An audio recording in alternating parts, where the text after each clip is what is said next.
আজকে আমি একদমই অল্প তেলে ঘরোয়াভাবে চাউমিনটা বানাবো। না, আমি চাউমিনের রেসিপি দিচ্ছি না। আমি জানি তোমরা প্রত্যেকে চাউমিন বানাতে পারো। আমি আজকে তোমাদেরকে কিছু কথা শেয়ার করব। অ্যাকচুয়ালি আমি চাউমিনটা বানাচ্ছিলাম আমার মায়ের জন্য। মানুষটা কিন্তু বাইরের খাবার খেতে প্রচণ্ডই ভালোবাসে, তবে বাইরে থেকে না, আমার হাতে। কখনো আমি আজ পর্যন্ত তাকে দেখলাম না যে সেই মানুষটা বাইরে থেকে কিছু কিনে খাচ্ছে।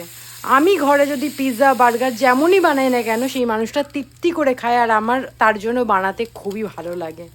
আমি চাউমিন কিন্তু খুব একটা বেশি ভালোবাসি না বললেই চলে। তবে আমি মায়ের জন্য বানাচ্ছিলাম একটা রিজনে, সেই রিজনটা নাই বললাম তোমাদেরকে। আমার জীবনে আসলে মা ছাড়া কেউই নেই, তাই জন্য মাকে নিয়ে যত বলবো তত আমার জন্য মনে হয় কম। তাই ছোট ছোট কিছু জিনিস মায়ের সাথে আমি সবাইকে বলবো, মেমোরি হিসেবে তুলে রাখো। সেই মানুষটা হাসলে আমার মনে হয় যে পুরো পৃথিবী আমার কাছে শান্ত। তো তোমাদের সাথে কথা বলতে বলতে আমার চাউমিন রেডি। কেমন হয়েছে তোমরা জানিও, আর ভালো লাগলে